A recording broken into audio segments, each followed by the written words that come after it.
What are the latest free agency updates you need to know that impact fantasy football for 2023? It's time to break down the next wave of signings. Here, as we begin another edition of Locked On Fantasy Football. Our Locked On Fantasy, your daily NFL fantasy podcast. Part of the Locked On Podcast Network. Your team every day.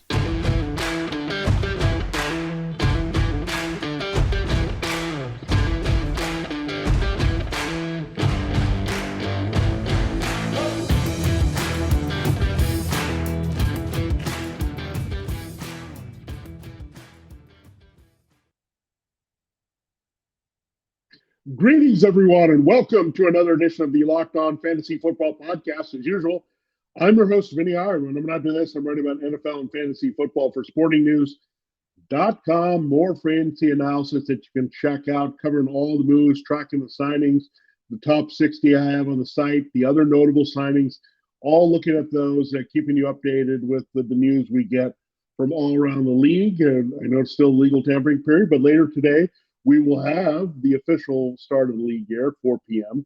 We're still waiting on that big move. Is Aaron Rodgers going to Jets or not?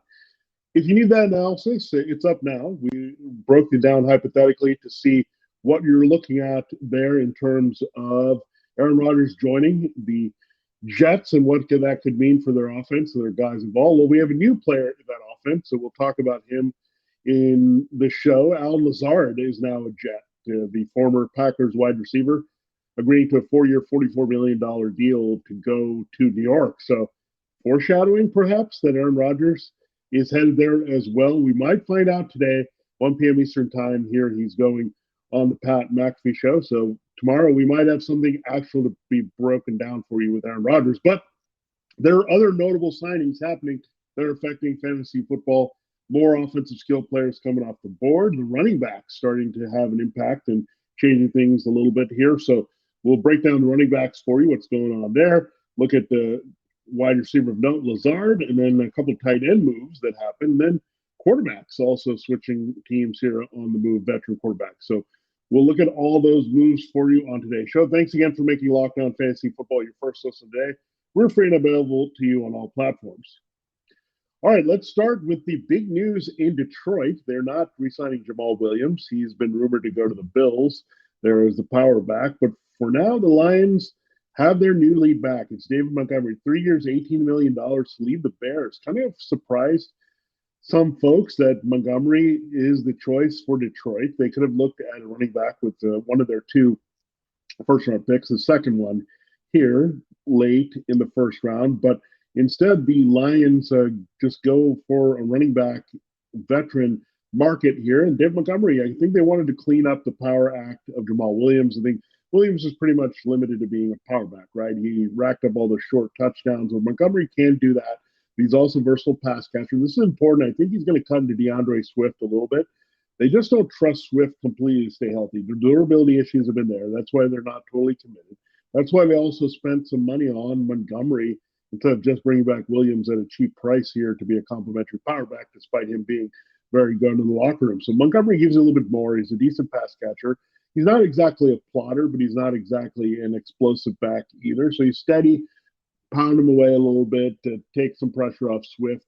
So Swift can be that dynamic change of pace, not working Swift too much. So it's not good news for the value of Swift. I think Montgomery looks right now to be an RB2 because I think he'll be a lot more involved than Williams just as a goal line threat. And we know Williams had a lot of fantasy value just being a scoring back. Well, Montgomery's going to be a more complete back. He's going to run pretty well. This offensive line is fantastic. So he gets an upgrade there. This overall offense is a little bit more dangerous. So Dave Montgomery is pretty solid. He's been coming through with his volume and his scoring, but now he points his arrow upward here. So I really like this move for Montgomery and his value. And again, he could get massive work in this offense, especially given Swift and his availability, durability issues, that you could see Montgomery on the field quite a bit. Now, Montgomery also has been banged up quite a bit.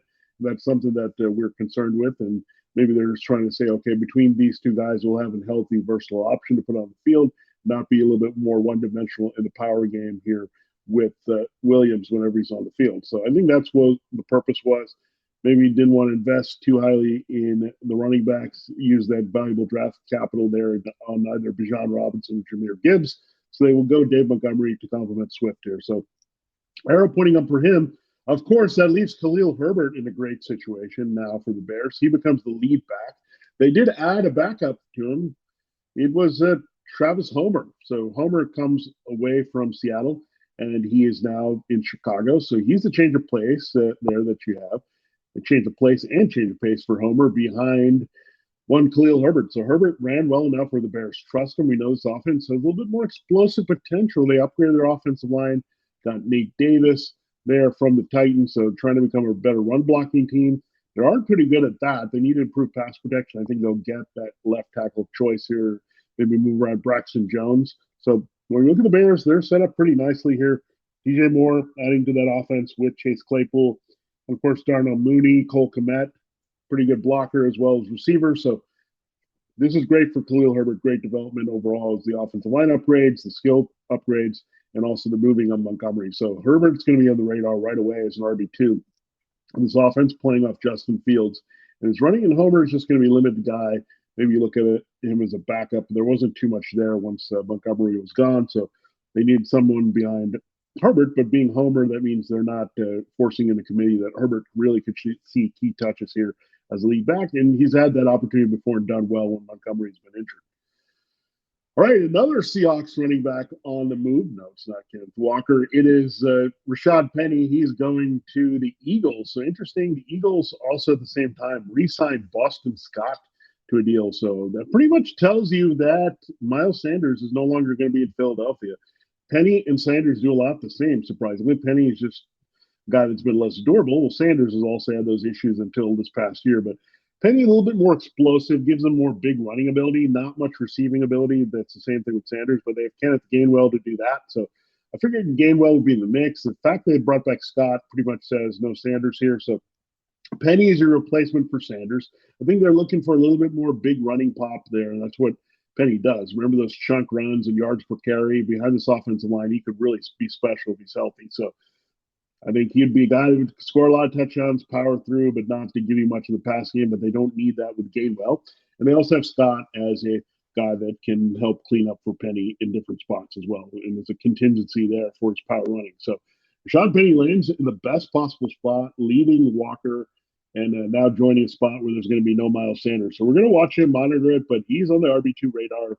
Really the biggest thing with Rashad Penny all throughout his career as a surprise first-round pick of the Seahawks, just been getting on the field, staying healthy. But we saw that a couple of years ago when he was on the field and could be explosive and had a good offensive line and got the volume. We saw what happened with Rashad Penny at the end of the 2021 season. So that upside is there, and especially behind this great Eagles offensive line in a run-heavy approach with Jalen Hurts. So love that move for Rashad Penny. Now, staying in the NFC East, a big move is happening here. Ezekiel Elliott looks like he'll be cut. The Fort Worth Star-Telegram reports that after Tony Pollard got the franchise tag for $10.09 million here to play in 2023, an all-guaranteed franchise tender, that Ezekiel Elliott is on the move. So that's great news for Tony Pollard here. We'll see if they go into the draft with Bijan Robinson, Jahmyr Gibbs, those two guys, number 26 overall, where the Cowboys are picking. But Ezekiel Elliott likely to be designated June 1st cut here, but out of the mix here for the Cowboys, sounding like it. They just couldn't afford to bring him back.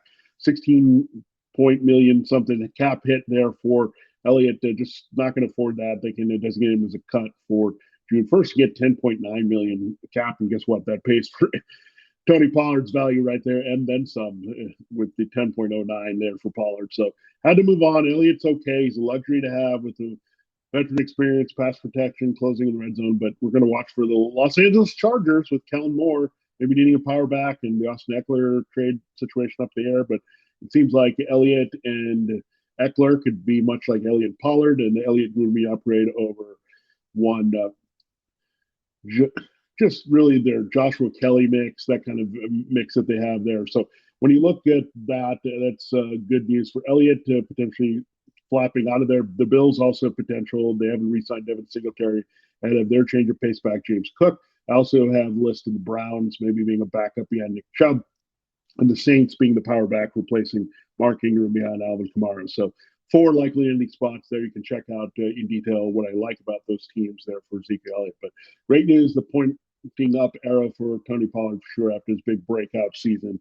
Now he's going to be lead back, flipped it there. He was already the lead back in terms of the key touches, but now he maybe gets more of the red zone work, more of the touches overall, maybe more of the rushing work. So great news for Pollard with the Elliott cut there. Now, Samaje Perine is going to the Broncos. They're getting him as a contingency here for Javonte Williams coming off that major knee injury from last year. So Perine can do a little bit of everything. Makes sense. I think he's an ideal backup because of his versatility in the pass game and can be a power runner that I think he would fit really nicely with Javonte Williams in that backfield. So better, I think, than even Melvin Gordon. So love Perine move, especially in the Sean Payton and Joe Lombardi offense there taking over in Denver. All right, we saw Raheem Mostert re-signing. We talked about that. Dolphins are keeping their backfield together because Jeff Wilson Jr. also re-signing there. So interesting moves, but we definitely have the combination staying together for one Mike McDaniel in that zone blocking scheme. Their production together was pretty darn good. So committee approach, not what we wanted exactly. We thought they might go after Dalvin Cook or might be in the market for one of those feature backs in the draft. The problem is they don't have that number 21 overall pick. It got forfeited with all the issues with Tom Brady and Stephen Ross. So that's a big blow. I think that's where they would have gone, but they went for the cheap here to keep Mostert and Wilson, the two former 49ers in that 49ers-like system, to keep them producing here. So really disappointing, not a real change pivot for that backfield here in 2023. All right, we'll break down the big wide receiver move that happened there on free agency on Tuesday. We'll do that here for you next. That's Allen Lazard going to the Jets, presumably ahead of an Aaron Rodgers joining. We'll look at that here, and then we'll also look at two quarterbacks changing addresses here in the NFC South. Interesting way these things have played out there. So we'll get more into that here for you on the show. Before we do that, it's an exciting time of the year in the NBA. It's the second half of the season, and we know NFL's over, but it's perfect time to download FanDuel, America's #1 sportsbook app there. Check it out because new customers get a no sweat first bet up to $1,000. It's bonus bets back if your first bet doesn't win. Just download the FanDuel Sportsbook app. It's safe, secure, and super easy to use. Then you can bet on everything from the money line to point scores and threes drained there for the NBA. Look, the NFL is a lot of fun, but so can be the NBA in the betting and the aspects. You can look at rebounds, assists, player points, look at different spreads, money lines, totals, and they have exclusive bets you can check out as well from the NBA, like the 2x3, 2 3-pointers scored in the first 3 minutes. That's fun. Plus, FanDuel lets you even combine your bets for a chance at an even bigger payout with a same-game parlay. And this is a chance to get your no-sweat first bet up to $1,000 in bonus bets when you go to FanDuel.com/lockedon. That's FanDuel.com/lockedon to learn more. Make every moment more with FanDuel, an official sports betting partner of the NBA, as well as the NFL, and our sponsor here on the Locked On Network. All right, it's time to continue the show here on a Wednesday and look at the latest in the free agency move. We have another wide receiver move. We said Jacoby Myers is going to the Raiders, and another wide receiver I had really high, big red zone year there for Allen Lazard. Signed to the Jets, 4 years, $44 million. Apparently, there's a list of things that Aaron Rodgers would like, wishing for, included Allen Lazard going to the Jets. Randall Cobb on it. I don't know if they'll fill that out. Mercedes Lewis going to the Jets, and maybe pursuit of Odell Beckham Jr. Well, at least he got one of his demands. Allen Lazard going there. So I don't think they would make this move unless Aaron Rodgers was involved. Again, Lazard was tied to Nathaniel Hackett as the offensive coordinator, but really look at it. They want to move on from Corey Davis. Easy cut, easy salary cap retention here. They wanted a veteran presence there. Remember, they saw what Allen Lazard did for the two young receivers there in Green Bay with Christian Watson and Romeo Doubs. So Lazard can have that same effect on Garrett Wilson going into year 2. And Elijah Moore should be in for a big bounce back season if Rodgers is a starting quarterback here in year 3. Also didn't see eye to eye with Zach Wilson or the old offensive coordinator, Mike LaFleur. So all things pointing up for the Jets passing game. Having Lazard is nice. This is a lateral move for Lazard. He had some value as a wide receiver at times or wide receiver 3, I should say. With his scoring in Green Bay, I think it stays the same here, but going to detract some attention there from Wilson, who's going to be a potential wide receiver 1, top 12 finish on the way should Rodgers be his starting quarterback. And Elijah Moore can also pop into the wide receiver 3 value again, like he was as a rookie. So Lazard's a nice presence to have, deflect the coverage a little bit, and to help these younger receivers. So I like that for the facilitation aspect and also making it easier for Rodgers and Hackett. So again, we're anticipating the Aaron Rodgers move until it's official. We can only speculate, but Allen Lazard going there is a pretty good sign that it's happening. All right, we talked about Darren Waller. We broke down Jimmy Garoppolo and Jacoby Myers going to the Raiders, and we thought Jimmy G could be good for Waller, and maybe Hunter Renfrow stock goes down. Hunter Renfrow stock is back up, folks, because Darren Waller was traded to the Giants there for the number 100 overall pick. This was the pick, by the way, the Giants got in the Kadarius Toney trade with the Chiefs. So they used that to get some other receiving help. But Waller, however, is 31 years old, coming off a hamstring injury. Now, there's some potential. Daniel Bellinger's got some promise, but they don't really have a lot of wide receivers. Sterling Shepard's been their only re-sign. They're going to probably move on in a key role, at least from Kenny Galladay, if they don't get him out of there.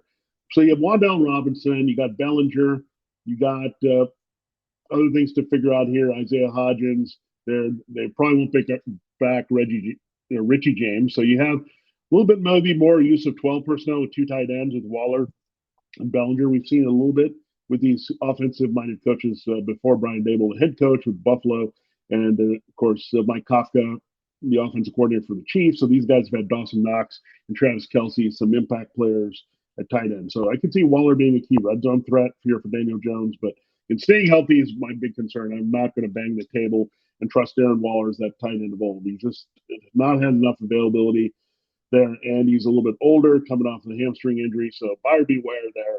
I wouldn't go high on Waller. He's a back end tight end one just because of the situation and his talent could come through because they don't have a lot there. But I'm not buying that he's only going to take his 2019 and 20 form here that were his two best seasons, including the last one, sending him to the Pro Bowl. I think Waller's probably past his prime here.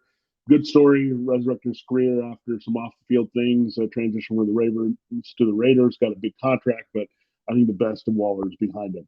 Interesting move by the Panthers, also going into the tight end market. They go for the former South Carolina baseball and football player. That's Hayden Hurst.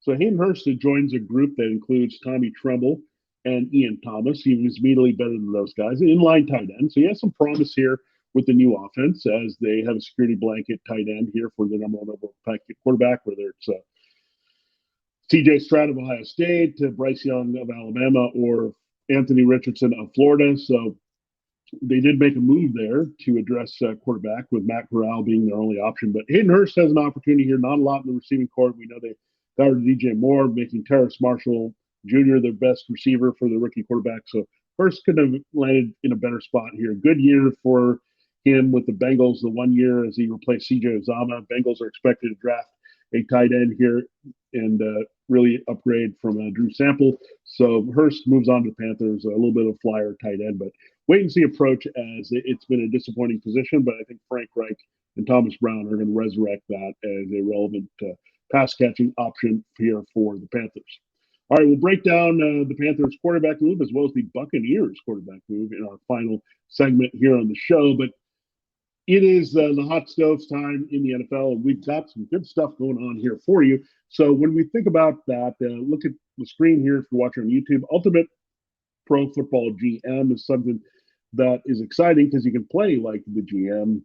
So here in free agency, you can wheel and deal, figure out who to trade, think about the draft, go to pro days, all that good stuff. Today's episode is brought to you by Ultimate Football GM. You've heard me talk about this mobile game app. If you ever thought you would make a good GM, you got to give this game a try. It's not as easy as you might think to create a dynasty. When you play Ultimate Football GM, you get to control and manage every strategic aspect of your team as you play through your seasons and lead your team to glory, trying to build your own historic dynasty. It's a lot of fun to play because you're in charge of everything. You figure out the salary cap, you figure out all the good stuff, all the good and bad decisions you can make. I tend to save on the offensive line and defensive line, things that I see NFL teams doing. It's worked out pretty well. I mean, you don't need Wi-Fi to play this game. Once you download, you can play in app play. Convince your fans and friends to download the app and play today because that'll be great to have a lot of fun with them there if they want to get in on it. So any fans you know that want to play GM, this is the way to do it with Ultimate Football GM. You're responsible for controlling the destiny of your franchise by hiring the right coaches and coordinators, managing all the finances, including negotiating player salaries and terms, navigating your franchise through free agency, the draft, injuries, player personnel issues, and all the ups and downs that come with the regular season. So all this and all, a very challenging, realistic game world. Ultimate Football GM is completely free and playable offline. Play on the go as you want and when you want to. Locked On Fantasy Football listeners get a 100% free boost to their franchise when using promo code Locked On in all caps in the game store. That's Locked On all caps, so make sure to check it out today. Download the game. Just visit ultimate-gm.com or look it up on the app stores. That's ultimate-gm.com. Ultimate Football GM. Start your dynasty today.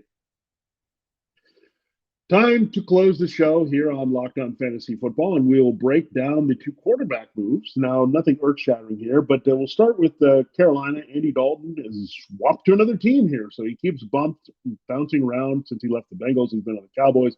He's been on the Bears. He was a stopgap starter of the Saints. He stays in the NFC South. He's now the contingency bridge quarterback, potential whatever, for the number one overall pick. I think the way Dalton sees playing time, if it's Anthony Richardson, a project there. But I think if it's C.J. Stroud, or Bryce Young, I think you're looking at Andy Dalton as just being a straight-up backup mentor type for that quarterback. So depends on who they draft here, but they're getting ahead of it, make sure they have a veteran who's willing to be a backup and also help that young quarterback along. And Dalton has definitely showed that here the past couple of years. He did well with the Cowboys, filling in when Dak Prescott was hurt and helped that team offensively with his mind, and then he also went to the Bears and helped Justin Fields last year. So a lot of good stuff here from Andy Dalton. I think he's a good veteran presence to have on any team. So a pretty good second career coming for Andy Dalton after his longtime career starting with the Bengals. A lot of starting experience, a lot of scheme experience, invaluable guy to have to help a rookie quarterback. So love it. Secret extra coach down the field for Frank Reich and Thomas Brown. Now, how about former Panthers quarterback Baker Mayfield? Didn't work out for him last year. He was actually added late and then cut in the middle of the season. He ended up with the Rams, had that one super start there, the upset leading it for Matthew Stafford being hurt. So the Bucs are taking a chance. They couldn't go the season just with Kyle Trask, but there's a lot of things to like about Baker Mayfield now, this particular offense. I actually liked him as a project behind Tom Brady in the Byron Leftwich offense, but now you have Dave Canales coming over from the Seahawks. Could this be another story like Geno Smith from last year? Keep in mind, they lost Russell Wilson. Geno helped the Seahawks facilitate their offense. He played really well, a comeback player of the year.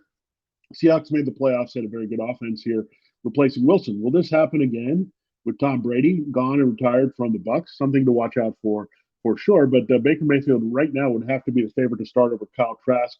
I don't think there's any way that Trask wins a starting job. They could look in the draft, but they pick late. So Brady and that presence made them playoff team, so they don't have really good options to draft a quarterback. So totally going the bridge route here. Baker Mayfield, a good bet to win the job over Trask, and some good weapons we know that are inherited here. I mean, Jameis Winston was able to put up QB1 numbers here in Tampa in a different style of offense, but you have Jameis Winston to Tom Brady. Now you've got Mike Evans, Chris Godwin. Could see a bigger role for Cade Otton. Rashad White in the backfield. Still pretty good offensive line without Donovan Smith, with Tristan Wirfs still at the tackle. So Baker, we're going to put on the radar a little bit in fantasy, but he's got to win the job. He's got good weapons. And this is his best situation in a while. He's got the running game that's probably going to play in his favor a little bit more with Rashad White.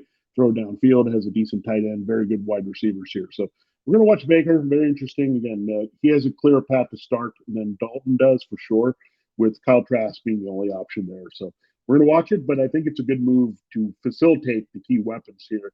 We want a veteran. We don't want Trask in there. It really helps Mike Evans and Chris Godwin to have at least a player who's going to put the ball in the hands of his top receivers in Baker Mayfield. So there you have it. There's a breakdown of the latest free agency moves as we wait for Aaron Rodgers to go down. And maybe we'll have that to break down for you on the next show here on Locked On Fantasy Football. Thanks for making Locked On Fantasy Football your first listen every day. Now make your second listen Locked On NFL Draft. Damian Parson, Keith Sanchez provide in-depth coverage of the biggest NFL draft prospects with deep dives and sleeper and hidden gems that can change your favorite NFL franchise. Find Locked On NFL Draft wherever you get your podcast and on YouTube, just like you'll get this show, part of the Locked On Podcast Network, your team every day. For Locked On Fantasy Football, this is Vinnie Iyer. Have a great rest of your day, and we'll check in tomorrow with the latest free agency news for fantasy football.